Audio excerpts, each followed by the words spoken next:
విద్యార్థులందరికీ ఇంకోసారి సుస్వాగతం. ఈరోజు శుక్రవారం ఎకానమీ బేసిక్స్ 4th మాడ్యూల్. చిన్న చిన్న విషయాలే కదా అని చెప్పి నిర్లక్ష్యం చేయకండి. ఎందుకంటే 10-12 మాడ్యూల్స్ దాటేటప్పటికి ఎకానమీ కాన్సెప్ట్స్ కొంచెం డెప్త్కి వెళ్ళాల్సి వస్తుంది. అక్కడ కాన్సెప్చువల్ క్లారిటీ రావాలి అంటే బిగినింగ్ నుంచి నేను చెప్తున్నటువంటి మాడ్యూల్స్ చాలా ఇంపార్టెంట్ అన్నమాట. అందుకే నేను స్క్రాచ్ నుంచి స్టార్ట్ చేశాను. చిన్న చిన్న విషయాలు కూడా మీకు క్లియర్గా ఎక్స్ప్లెయిన్ చేస్తున్నాను. సో ఎకానమీ బేసిక్స్ మాడ్యూల్ 1 నుంచి క్రమం తప్పకుండా చూడండి. తర్వాత ఎక్కడ మిస్ అవ్వద్దు. ఒక విషయం అర్థం కాకపోతే మళ్ళీ వినండి. ఈరోజు నేను చెప్పబోయేటువంటి విషయాలు మీరు ఫ్రీక్వెంట్గా వింటూ ఉంటారు. Capital goods, consumer goods, consumer durables, consumer non durables, FMCG fast moving consumer goods, అలాగే white goods, brown goods, goods services, exports, imports, వీటికి సంబంధించినటువంటి ప్రైమరీ ఆస్పెక్ట్స్, ఫండమెంటల్ ఆస్పెక్ట్స్ నేను ఎక్స్ప్లెయిన్ చేయబోతున్నాను. గూడ్స్ నేను చెప్పాల్సిన పని లేదు. ఇవి సేల్ కోసం తయారు చేయబడినటువంటివి. వీటిల్లో క్యాపిటల్ గూడ్స్, కన్స్యూమర్ గూడ్స్ అని 2 రకాలుగా ఉంటాయి.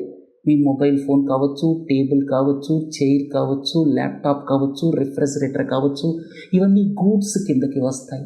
ఇక అన్నిటికంటే ముఖ్యంగా క్యాపిటల్ గూడ్స్ అంటే ఏమిటి? ఈ క్యాపిటల్ అనేటువంటి పదం చాలాసార్లు వస్తూ ఉంటుంది. మీరు ఒక 5 ఎకరాల పొలం అమ్మారనుకోండి, మీకు డబ్బులు వచ్చాయనుకోండి, వాటిని క్యాపిటల్ రిసిప్ట్స్ అంటాం అన్నమాట. మీరు ఒకవేళ 1 ఎకరం పొలం ఎవరికైనా సరే కౌలుకి ఇచ్చారనుకోండి, వాళ్ళు సంవత్సరానికి 10,000 రూపాయలు ఇచ్చారనుకోండి, దాన్ని ఏమంటాం? రెవెన్యూ రిసిప్ట్స్ అంటాం. అంటే ఏదైనా అసెట్ అమ్మినప్పుడు వచ్చేటువంటి డబ్బులు కానీ, లేకపోతే లోన్స్ తెచ్చుకున్నప్పుడు వచ్చే డబ్బులు కానీ, వీటిని క్యాపిటల్ రిసిప్ట్స్ అంటాం అన్నమాట. మళ్ళీ చెప్తున్నాను, క్యాపిటల్ రిసిప్ట్స్ అంటే ఏమిటంటే ఏదైనా సరే ఒక అసెట్ని అమ్మినప్పుడు, ఉదాహరణకి ప్రభుత్వాలు ఎన్టీపీసీలో ఒక 10% షేర్ని అమ్మాయనుకోండి, అప్పుడు వచ్చేటువంటి రిసిప్ట్స్ని క్యాపిటల్ రిసిప్ట్స్ అంటారనమాట. అలా కాకుండా మనకి పబ్లిక్ సెక్టర్ అండర్టేకింగ్స్ మీద ప్రతి సంవత్సరం లాభాలు వస్తే డివిడెండ్స్ ఇస్తారు కదా, ఆ డివిడెండ్ ఇన్కమ్ ఏదైతే ఉందో అది క్యాపిటల్ రిసిప్ట్ కింద రాదనమాట, రెవెన్యూ రిసిప్ట్ కింద వస్తుంది. దాన్ని నాన్ ట్యాక్స్ రెవెన్యూ రిసిప్ట్ అంటాం అనమాట. సరే, అసలు విషయానికి వద్దాం. క్యాపిటల్ అనగానే, క్యాపిటల్ రిసిప్ట్ అనగానే మీరు తెచ్చిన లోన్స్ కావచ్చు, అలాగే ఈ అసెట్స్ అమ్మితే వచ్చినటువంటి డబ్బులు కావచ్చు. ఇక క్యాపిటల్ ఎక్స్పెండిచర్ అంటే ఏమిటి? క్యాపిటల్ ఎక్స్పెండిచర్ అంటే అసెట్స్ క్రియేట్ చేయడానికి, ఒక బ్రిడ్జ్ కట్టడానికి, అలాగే ఒక నేషనల్ హైవే కట్టడానికి, ఒక పోర్ట్ కట్టడానికి కావలసినటువంటి ఎక్స్పెండిచర్ ఏదైతే ఉందో దాన్ని క్యాపిటల్ ఎక్స్పెండిచర్ అంటాం. అంటే క్యాపిటల్ అనగానే ఒక ముఖ్యమైన విషయం ఏంటంటే ఇక్కడ అసెట్ క్రియేట్ అవుతుందన్నమాట. మనం రోజువారీ ఎక్స్పెండిచర్ కోసం వాడుకునేటువంటి డబ్బులు ఏవైతే ఉంటాయో దాన్ని రెవెన్యూ ఎక్స్పెండిచర్ అంటాం. క్యాపిటల్ ఎక్స్పెండిచర్ అంటే ఏదో ఒక అసెట్ క్రియేట్ అవ్వాలి, పొలం కొనాలి, ఇల్లు కొనాలి, బ్రిడ్జ్ కట్టాలి, అలాంటి అసెట్స్ క్రియేట్ చేయడానికి ఏదైతే ఎక్స్పెండిచర్ వాడతామో దాన్ని క్యాపిటల్ ఎక్స్పెండిచర్ అంటాం. అలాగే మనం లోన్ తీసుకున్నామనుకోండి, అది క్యాపిటల్ రిసిప్ట్. అలాగే మనం పొలం అమ్మితే డబ్బులు వచ్చాయనుకోండి, క్యాపిటల్ రిసిప్ట్. సరే, ఇక్కడ క్యాపిటల్ గూడ్స్ అంటే ఏమిటి? క్యాపిటల్ అనే పదానికి నేను 2 వివరణలు ఇచ్చాను, మీకు 2 విషయాలు ఎక్స్ప్లెయిన్ చేశాను. క్యాపిటల్ రిసిప్ట్స్ అంటే ఏమిటి, క్యాపిటల్ ఎక్స్పెండిచర్ అంటే ఏమిటి? ముఖ్యంగా 2 విషయాలు గుర్తుపెట్టుకుంటే సరిపోతుంది. అసెట్స్ క్రియేషన్కి సంబంధించి, అసెట్స్ని అమ్మితే వచ్చే డబ్బులకి సంబంధించి, లోన్స్ తీసుకోవటం, ఇలాంటివన్నీ క్యాపిటల్ కిందకు వస్తాయన్నమాట. సరే, క్యాపిటల్ గూడ్స్ అంటే ఏమిటంటే నేను ఈ పెన్ను వాడుతున్నాను, ఈ పెన్ను కన్స్యూమర్ గుడ్ కింద వస్తుంది. నేను చొక్కా వేసుకున్నాను, చొక్కా కన్స్యూమర్ గుడ్ కింద వస్తుంది. అర్థమైంది కదా? చెప్పులు వేసుకున్నాను, అవి కన్స్యూమర్ గూడ్స్ కిందకు వస్తాయి. ఇక ఈ పెన్ను తయారు చేయటానికి, ఈ చొక్కా తయారు చేయటానికి, చెప్పులు తయారు చేయటానికి ఏవైతే మెషినరీ కావాలో వాటిని క్యాపిటల్ గూడ్స్ అంటామన్నమాట. అర్థమైంది కదా? ఏ దేశమైనా సరే ముందుకెళ్ళాలంటే క్యాపిటల్ గూడ్స్లో నిష్ణాతులై ఉండాలి. మన దేశం క్యాపిటల్ గూడ్స్ని ప్రముఖంగా ఇంపోర్ట్ చేసుకుంటూ ఉంటుంది.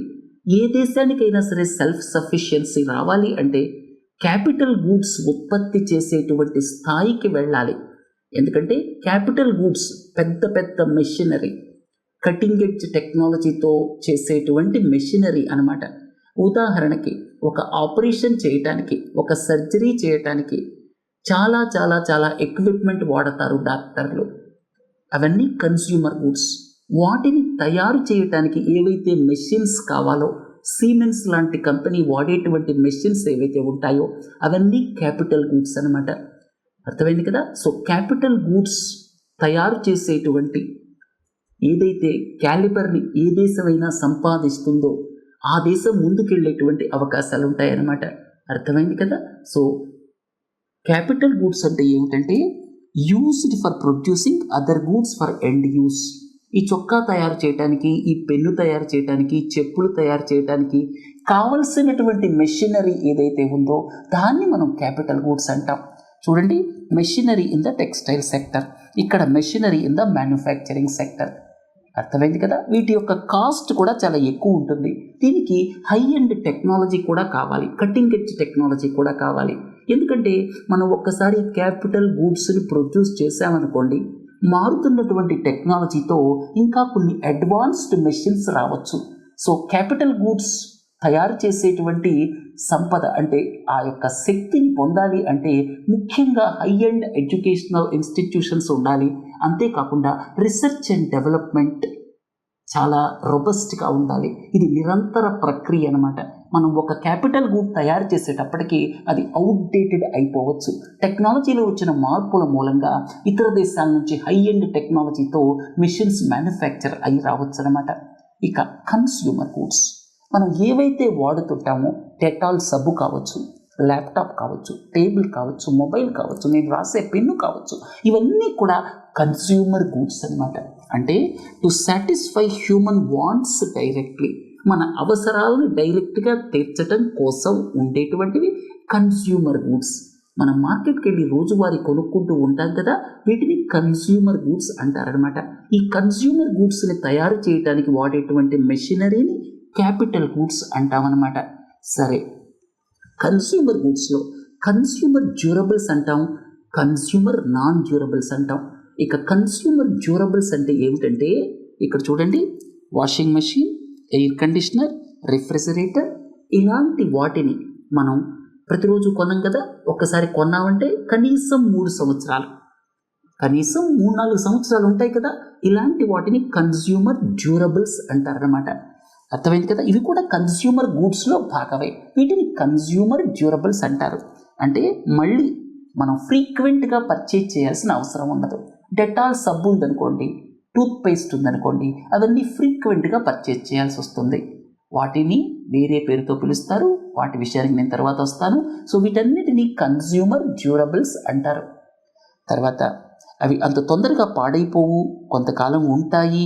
తర్వాత ఇవి ఏవైతే మనం ఎయిర్ కండిషనర్స్, రెఫ్రిజిరేటర్స్ కొంటామో వాటిని ఇన్వెస్ట్మెంట్ డిమాండ్ ఆఫ్ గూడ్స్ అంటాం అన్నమాట. సరే, కన్స్యూమర్ డ్యూరబుల్స్ గురించి మీకు చెప్పాను కదా. వీటిలో 2 రకాలు ఉన్నాయన్నమాట. ఒకటి ఏంటంటే వైట్ గూడ్స్, అలాగే రెండోది బ్రౌన్ గూడ్స్ అన్నమాట. ఈ 2 కూడా కన్స్యూమర్ డ్యూరబుల్స్ కిందకు వస్తాయి. వైట్ గూడ్స్ ఇంతకుముందు మీరు గమనిస్తే పాత రోజుల్లో 20-30 సంవత్సరాల క్రితం చాలా ఎయిర్ కండిషనర్స్ కావచ్చు, రిఫ్రిజిరేటర్స్ కావచ్చు, తెలుపు రంగులో కానీ దానికి దగ్గరగా కానీ ఉండేవి. అందుకే వాటిని వైట్ గూడ్స్ అన్నారు. అంటే ఉదాహరణకి వాషింగ్ మెషిన్ కావచ్చు, ఎయిర్ కండిషనర్ కావచ్చు, రెఫ్రిజిరేటర్ కావచ్చు, ఇలాంటి వాటిని వైట్ గూడ్స్ అంటారు. ఇక బ్రౌన్ గూడ్స్ అంటే ఏమిటంటే ప్రముఖంగా మన ఎంటర్టైన్మెంట్, కమ్యూనికేషన్ వాటి కోసం వాడేటువంటి వాటిని బ్రౌన్ గూడ్స్ అంటాం. ఉదాహరణకి ల్యాప్టాప్స్, కలర్ టీవీ సెట్స్, ఇంకా చాలా మ్యూజిక్ సిస్టమ్స్ ఇవన్నీ ఉన్నాయి కదా, వాటన్నిటినీ బ్రౌన్ గూడ్స్ అంటాం. కాబట్టి బ్రౌన్ గూడ్స్, వైట్ గూడ్స్ ఇవన్నీ కూడా కన్స్యూమర్ డ్యూరబుల్స్లో భాగం అని చెప్పి గుర్తుపెట్టుకోండి. కన్స్యూమర్ నాన్ డ్యూరబుల్స్, వీటిని సాఫ్ట్ గూడ్స్ అని కూడా అంటాం. తరచుగా మనం కొంటూ ఉంటాం. ఉదాహరణకి స్టేషనరీ, పెన్నులు కావచ్చు, పుస్తకాలు కావచ్చు, నోట్బుక్స్ కావచ్చు, టూత్పేస్ట్ కావచ్చు, పెట్రోల్ ట్యాంకులో నింపటం కావచ్చు, సిగరెట్ పెట్టెలు కావచ్చు, ఇవన్నీ కన్స్యూమర్ నాన్ డ్యూరబుల్స్ కిందకు వస్తాయి. ఫ్రీక్వెంట్గా కొంటూ ఉంటాం. ఇదంతా కూడా కన్జంప్షన్ డిమాండ్ ఆఫ్ గూడ్స్ అంటామన్నమాట. అయితే ఈ కన్స్యూమర్ నాన్ డ్యూరబుల్స్లో ఒక సబ్ కేటగిరీ ఉంది.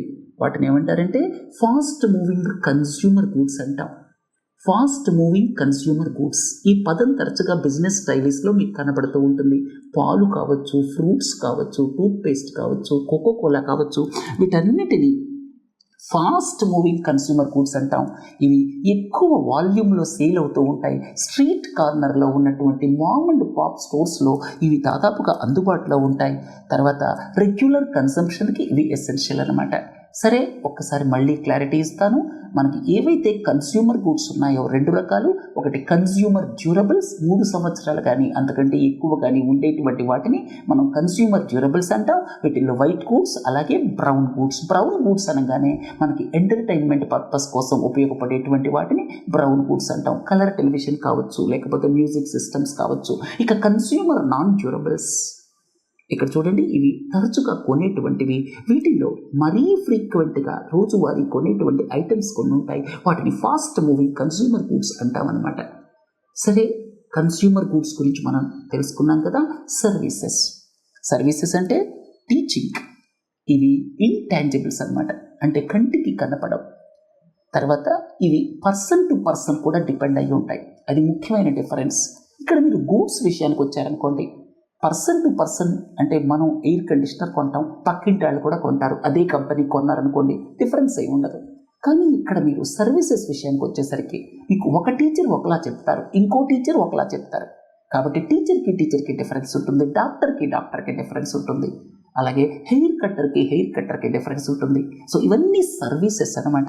ఇవి ఇంటాంజిబుల్స్ అంటాం. అంటే ఫిజికల్గా మనం ఎలా చేశాడు అంటే మనం చూపించలేం. మీరు ఒక ఎయిర్ కండిషనర్ కొన్నారనుకోండి, ఎలా ఉంది అంటే ఫిజికల్గా చూపించవచ్చు. డాక్టర్ గారు ఎలా వైద్యం చేశారు అంటే మీరు చెప్పగలరా?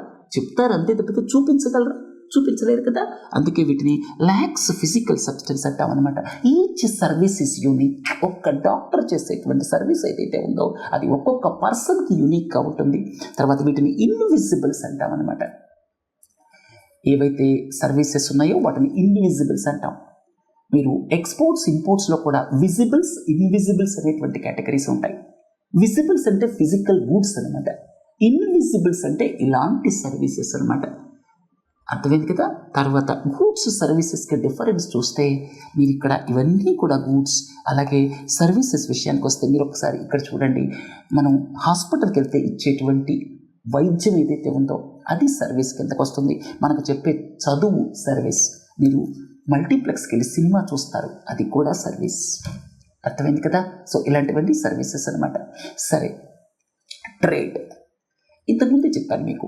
అసలు మన వాంట్స్, నా దగ్గర చింతపండు ఉంది, మీ దగ్గర మిరపకాయలు ఉన్నాయి, నేను చింతపండు ఇచ్చేసి మీ మిరపకాయలు తీసుకోవచ్చు. కానీ మనం చాలా అధునాతనం అయిపోయాం. మన రిక్వైర్మెంట్స్ చాలా ఉన్నాయి.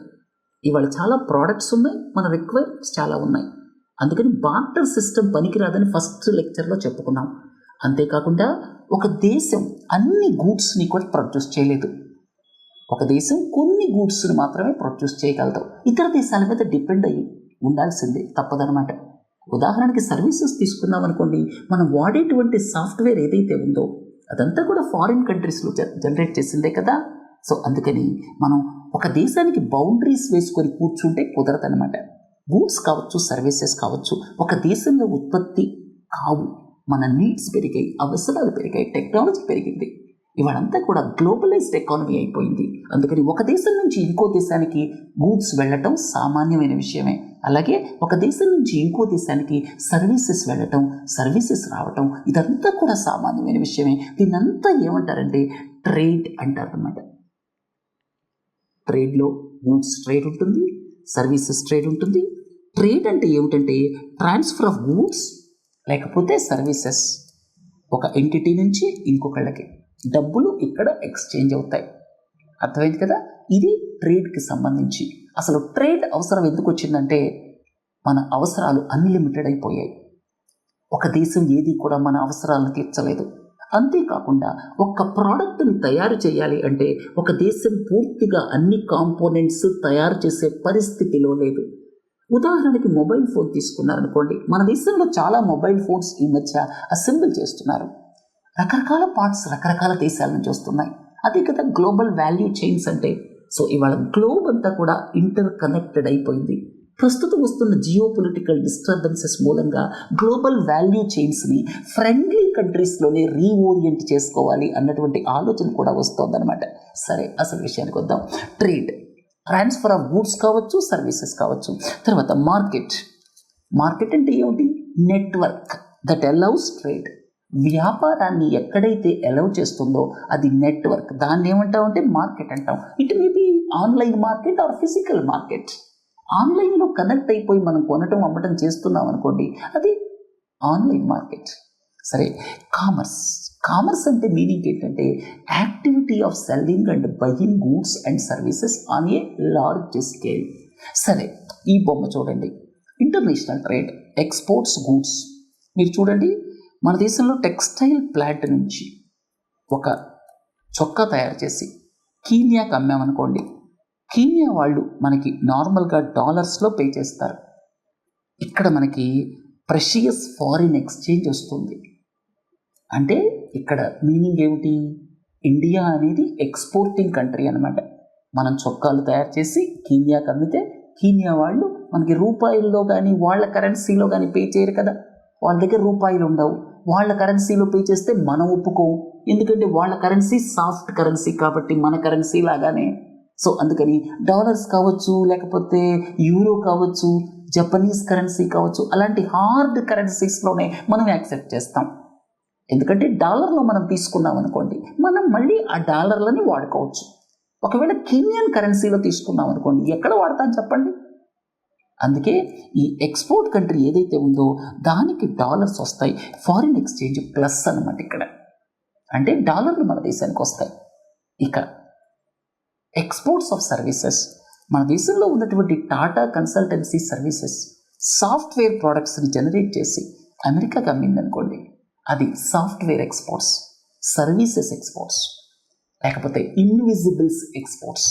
ఇది విజిబుల్స్ ఎక్స్పోర్ట్స్, కంటికి కనపడుతూ ఉంటుంది. ఇది కంటికి కనపడదు, ఇన్విజిబుల్స్ ఎక్స్పోర్ట్స్ అనమాట. ఇక్కడ కూడా వస్తాయి ఫారిన్ ఎక్స్చేంజ్, డాలర్స్ వస్తాయి. చూడండి, డాలర్స్.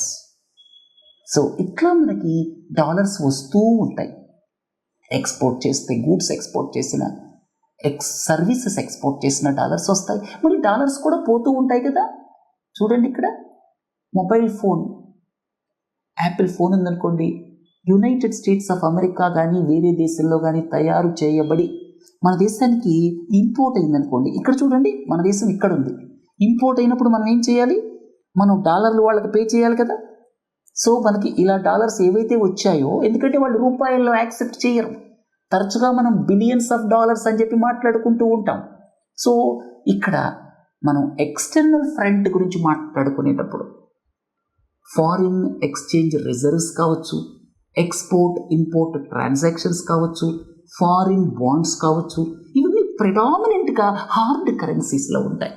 హార్డ్ కరెన్సీ అంటే ఏమిటంటే వలటాలిటీ ఎక్కువ లేకుండా ఉండటం.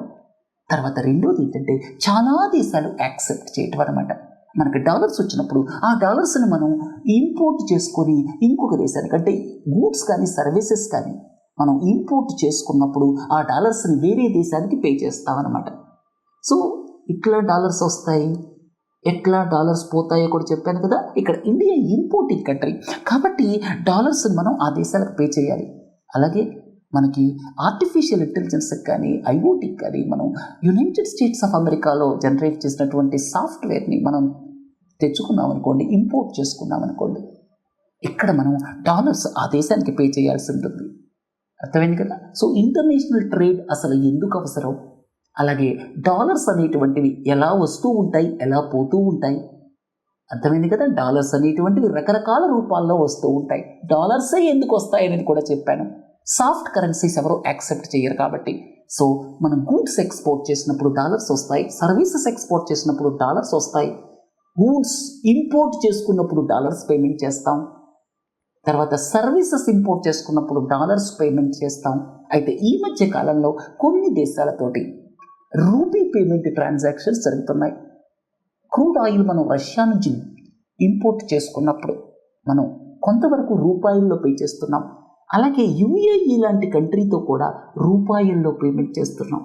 ఆ రూపాయల్ని వాళ్ళు మళ్ళీ మన దేశంలో ఇన్వెస్ట్ చేయడానికో లేకపోతే వాళ్ళు మన దేశానికి చేసేటువంటి ప్రోడక్ట్స్ ఏవైతే ఉంటాయో, అంటే మన దేశంతో ఉన్నటువంటి ఫైనాన్షియల్ ట్రాన్సాక్షన్స్ ఏవైతే ఉంటాయో వాటికి ఆ డబ్బుల్ని వాడతారనమాట. అర్థమైంది కదా. ఇక డాలర్స్ ఇంకా చాలా రూపాల్లో వస్తాయి. మీ అబ్బాయి లేకపోతే మీ బ్రదర్, మీ సిస్టర్ అమెరికాలో ఉండి డబ్బులు పంపించారనుకోండి, అప్పుడు మనకి డాలర్స్లోనే వస్తాయి కదా. కన్వర్ట్ చేసుకొని రూపాయల్లో మీకు ఇస్తారు. అలాగే ఒక టెస్లా కంపెనీ వచ్చి ఇక్కడ ఒక ఎస్టాబ్లిష్మెంట్ పెట్టింది అనుకోండి, డాలర్స్లోనే వస్తాయి కదా. షేర్ మార్కెట్లో ఇన్వెస్ట్ చేశారనుకోండి, ఎవరు? ఫారిన్ పోర్ట్ఫోలియో ఇన్వెస్టర్స్, డాలర్స్లోనే వస్తాయి కదా. ఇట్లా రకరకాల రూపాల్లో డాలర్స్ వస్తాయి, రకరకాల రూపాల్లో డాలర్స్ వెళ్ళిపోతాయి. దీనంతా కూడా transactions on the external front అంటారనమాట. సరే, ఇక బ్యాలెన్స్ ఆఫ్ పేమెంట్స్ అంటే ఏమిటి? పెద్ద పెద్ద వర్డ్స్ రాబోయే రోజుల్లో చెప్పుకుందాం. సో ఈ రోజుతో 4th మాడ్యూల్ కంప్లీట్ అయింది. 5th, 6th మాడ్యూల్స్ మళ్ళీ గురు శుక్రవారాల్లో ప్రజెంట్ చేయడం జరుగుతుంది. సో ఈ సిరీస్ని మీరు ఎంజాయ్ చేస్తున్నారు అని భావిస్తాను. చాలామంది కొన్ని విషయాలు తెలుసు అనుకొని ఈ మాడ్యూల్స్ చూడటం మానేయొచ్చేమో. చూడండి, చాలా విషయాలు మీకు క్రిస్టల్ క్లారిటీతో రాబోయే కాలంలో ఎకానమీ లెక్చర్స్ కేక్ వాక్ అయిపోతాయన్నమాట. సరే, మళ్ళీ కలుద్దాం. నమస్తే.